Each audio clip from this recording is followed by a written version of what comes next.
কলগাছিয়া আৰক্ষী থানাৰ সন্মুখত উত্তপ্ত পৰিস্থিতি।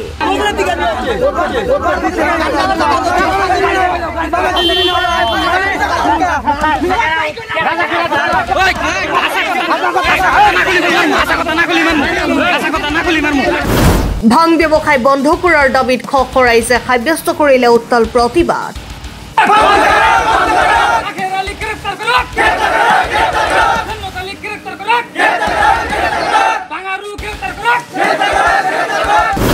ভাঙৰ ব্যৱসায় বন্ধ কৰিবলৈ কোৱাৰ বাবে আমিনুল ইছলাম নামৰ যুৱক এজনক প্ৰহাৰ কৰে ভাং ব্যৱসায়ী জিন্নতালীয়ে।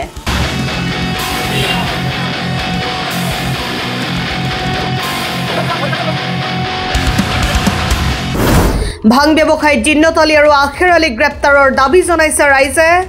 কলগাছিয়া আৰক্ষী থানাৰ পৰা মাত্ৰ 200 মিটাৰ আঁতৰত জিন্নতালী আৰু আখেৰ আলী নামৰ দুজন ব্যক্তিয়ে ভাঙৰ ব্যৱসায় চলাই থকা বুলি অভিযোগ উত্থাপন হৈছে। ফলত আমগুৰি আৰু কলগাছিয়া গাঁৱৰ একাংশ স্থানীয় যুৱকে ভাঙৰ ব্যৱসায় বন্ধ কৰিবলৈ বাধা দিয়াত গাঁওৰক্ষী বাহিনীত কৰ্মৰত জিন্নতালী নামৰ ভাং ব্যৱসায়ীটোৱে আমিনুল ইছলাম নামৰ এজন প্ৰতিবাদকাৰী যুৱকক প্ৰহাৰ কৰি গাৰ কাপোৰ ফালি দিয়ে। ফলত গাঁও ৰাইজে ওলাই আহি ভাঙৰ ব্যৱসায় বন্ধ কৰিবলৈ কলগাছিয়া আৰক্ষী থানাৰ সন্মুখত ধৰ্ণা কাৰ্যসূচী ৰূপায়ণ কৰি উত্তাল কৰি তোলে। প্ৰতিবাদকাৰীসকলে ভাং ব্যৱসায়ী জিন্নতালী আৰু আখেৰ আলীক গ্ৰেপ্তাৰ কৰাৰ উপৰি ভাং ব্যৱসায় উচ্ছেদ কৰিবলৈ দাবী জনায়। আমগুৰি গাঁৱত মানে গাঁৱৰ মানে কিবা এটা উন্নয়নৰ কাৰণে আমি এটা কমিটি গঠন কৰিছোঁ, যুৱক কমিটি। সেইটো কমিটিৰ পৰা মানে আমি গাঁৱত মানে কিবা বেয়া কাম যদি কোনোবাই কৰে মুখেদি ভালকৈ কৈ তাৰপিছত যদি নহ'লে আইনৰ আশ্ৰয় লওঁ। তাতে গাঁজা ব্যৱসায়ী চলে, বহুত দূৰৰ পৰা মানে গাঁজা খাবলৈ ইয়াতে আহে। তো জেন্নতৰ ৰুমটো হ'ল জেন্নতৰ সেইজন মানুহ মানে লগতে আছে।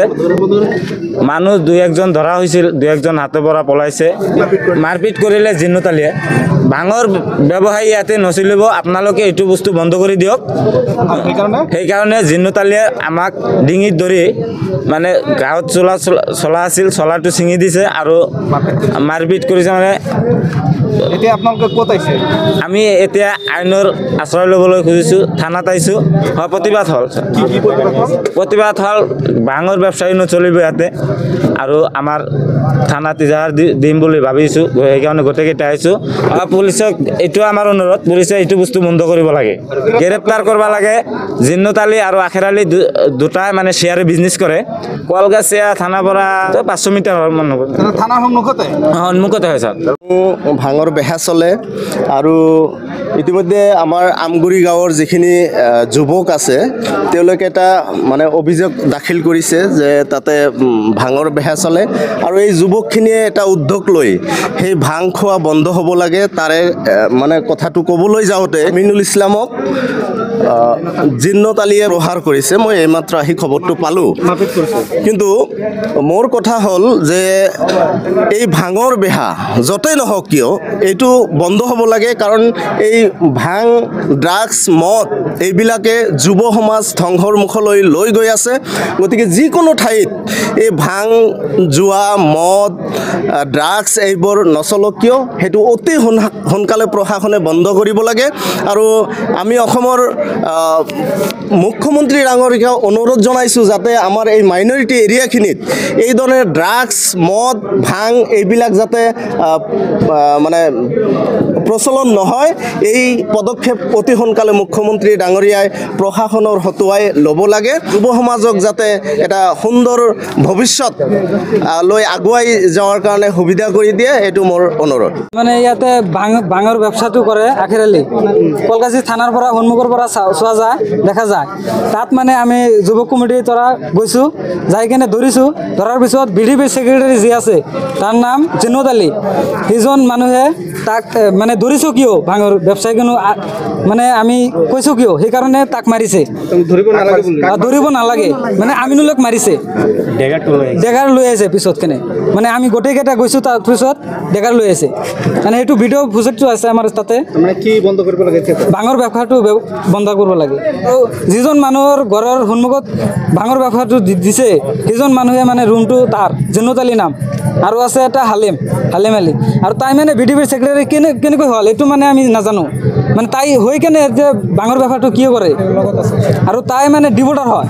সেইখিনি হৈ কেনে কিয় কৰে কি 2 নম্বৰ বিজনেছ বিজনেছটো দোকানত ভাং বেচে বাহিৰত এই ল'ৰাকেইটা যায় ফাকৰ পৰা আহে বেলেগ চাইডৰ পৰা আহি কেনে মদ লৈ যায় তাত খা ড্ৰাগছ চলে কিন্তু আমি দেখা নাই ইয়াতে বিচাৰ লাগে আমাৰ ন্যায় বিচাৰ লাগে যেটো সেইটো মানে আগতে আহিছিল এতিয়া প্ৰতিবাদ কৰি আহিছোঁ মানে আগতে কৈছে এইটো কোনো একশ্যন লোৱা নাই এতিয়া আমাৰ একশ্যন লাগব লাগে আমগুৰিৰ গাঁৱৰ গোটেইকেইটা আমি আৰু কলগাছিৰ আছে 50-60জন আৰু গ্ৰেপ্তাৰ কৰিব লাগে আখিৰ আলীক আৰু জেনুদ আলীক মানে জেনুদ আলী বিডিপিৰ সেক্ৰেটাৰী হৈ কেনে ভাং বেচা এইটো দিয়ে কিয় ভাঙৰ ব্যৱসায়টো বহুদিন ধৰি চলি আছে এইটো আমি গম পাওঁ আচলতে এইটো কলগাছিয়াত পৰিছে কলগাছিয়া থানাৰ সন্মুখতেই পৰিছে আৰু এই বহুদিন ধৰি চলি আছে মই মানে কওঁতে মানে বেয়া লাগে মোৰ ল'ৰাটোক সেই ভাং খুৱায় পিছতে ল'ৰাটোৰ পৰা বোলে 500 টকা পায় তে মই কৈছোঁ ল'ৰাটো এৰিছে এইটো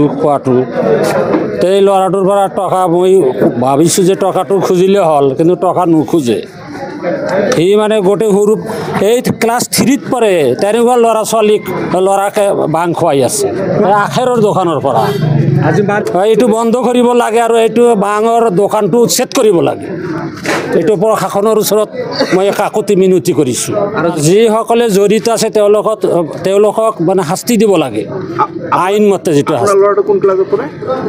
ক্লাছ 12ত এই বৰপেটা ৰোডৰ উত্তৰৰ মানুহ আহে ইয়াতে খাবলৈ বঙাইগাঁৱৰ মানুহ আহে মই চিনি নাপাওঁ কলগাছিয়া নৱজাতি কলেজ আৰু এই প্ৰাইভেট স্কুলৰ ছাত্ৰ আছে তেওঁলোকক খুৱায় তাতে আপোনালোকে যাবে এই এতিয়া নহয় অলপ পিছতে যাব তাৰ দোকানৰ সন্মুখত বহুকেইটা মটৰচাইকেল তাতে ৰাখি থয় এই তাৰ দোকানত কি আছে যে গোটেই মানুহবিলাক তাতে যাই মটৰচাইকেল থুই দিয়ে ৰাতি 2টালৈকে কি কাম আছে তাতে আৰক্ষীয়ে দেখা নাপায় নেকি আৰক্ষীয়ে গম নাপাওঁ আৰক্ষীয়ে কি কৰে নকৰে এইটো সন্মুখতে আপোনাৰ তাতে থিয় হ'লেই দেখা যায় news desk report any live শুভ সংবাদ বৰপেটা চহৰৰ মেটুৱাকুচিত স্থাপন হৈছে এলেক্স ডায়াগনষ্টিক এণ্ড হাস্পাতাল কম খৰচত উন্নত চিকিৎসাৰ বাবে আজি যোগাযোগ কৰক অত্যাধুনিক পদ্ধতিৰে অভিজ্ঞ চিকিৎসকৰ দ্বাৰা প্ৰদান কৰা হয় উন্নত চিকিৎসা কম সময়ত আধুনিক পদ্ধতিৰে কৰা হয় বিভিন্ন ৰোগৰ পৰীক্ষা ইয়াত ইচিজি